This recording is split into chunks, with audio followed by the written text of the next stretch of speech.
동생과 동생의 친구가 며칠 전에 술 취한 사람을 상대로 소매치기를 했다고 합니다. 두 사람도 술에 취한 상황이었고 주변에 사람도 없어서 그랬다고 하는데요. 지갑이랑 휴대폰을 가져갔다가 신고가 들어가서 결국 특수절도 혐의를 받게 됐습니다. 동생과 동생 친구는 둘 다 초범인데 선처를 받을 수 있을까요? 도움 부탁드립니다.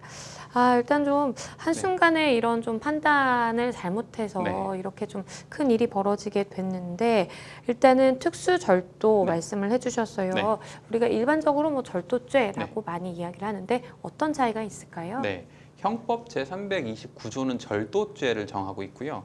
제331조에서 특수절도라고 정하고 있는데 특수절도의 내용이 뭐 1항 같은 경우는 야간 주거침입 절도, 2항 같은 경우는 흉기 휴대 또는 합동 절도라고 하는데 사안에서는 2명 이상이라서 331조 제2항에 따라 2인 이상이 합동해서 절취한 경우에 해당하고 이때는 1년 이상 10년 이하의 징역에 처하도록 매우 엄격하게 처벌하도록 내용이 정해져 있습니다. 일단은 뭐 설명해 주신 바에 따르면 범행을 저지른 두 사람 모두 굉장히 술에 취해 있던 상황이었다라고 하셨는데 이 부분은 좀 어떻게 볼 수 있을까요? 네, 형법 제51조에서는 이제 양형의 조건을 정하고 있는데 거기에 뭐 범행의 연령, 성행, 지능, 환경, 뭐 범행의 동기, 수단, 범행 후의 정황 이런 걸 종합적으로 고려하도록 돼 있습니다. 그래서 보통은 술에 취한 상태에서 저지른 범죄는 사리분별 능력이 떨어진 상태에서 충동적으로 저질렀다. 그래서 양형에 이제 감형 사유로 반영되는 경우가 있는데요. 그런데 최근에는 이제 술에 취해 저지른 뭐 강력범죄나 흉악범죄들 때문에 사회적으로 이걸 과연 감형해 주는 게 맞냐라는 비판 여론이 비등하고 그것 때문에 뭐 술에 취해 벌어진 범죄에 대한 감형 사유는 매우 엄격하게 적용하는 분위기입니다.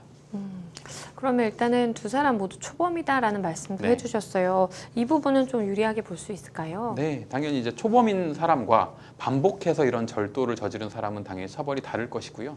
초범인 사람은 양형에서 유리한 사정에 해당합니다. 그러면 일단은 뭐 선처를 좀 받았으면 좋겠다라는 말씀을 주셨는데 당장 그러면 동생분과 동생 친구분이 좀 어떤 대응을 해야 될까요? 네, 일단은 수사기관에서 소환 조사를 할 거거든요. 그때 제가 보기에는 변호사를 선임해서 정확히 어떤 상황이었는지 그 상황을 정리해서 차분히 대응하는 게 중요할 것 같고요.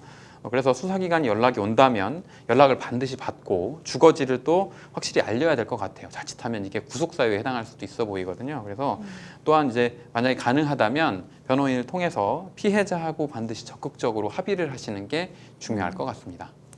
네, 그럼 마지막으로 상담자분께 좀 조언을 주신다면 어떤 게 있을까요? 네, 단순히 술에 취해서 이제 실수했다라고 하기에는 중대한 범죄를 저지르신 상황이거든요. 그래서 변호사를 선임하셔서 형사 절차에 응하셔야 될 것 같고요. 그다음에 구속되지 않도록 주거지를 확실히 하시고 또 도주 우려가 없음을 소명하셔야 될 것 같고요. 그 피해자한테는 적극적으로 합의하신 후에 뭐 처벌 불원서나 탄원서를 받아서 수사기관에 제출하는 식으로 적극적으로 절차에 대응하셔야 될 것 같아요.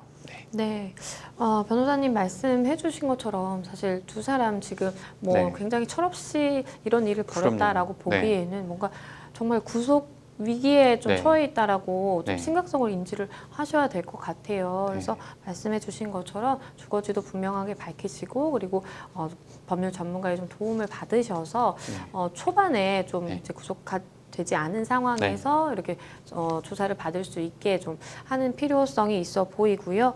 그리고 일단은 뭐 형사 절차가 진행이 되겠지만 그래도 피해자와 합의하는 것은 굉장히 좀 유리한 선착 사유 중에 하나이기 때문에 반드시 좀 피해자와 합의를 하시기 위한 노력 기울이시기를 바라겠습니다.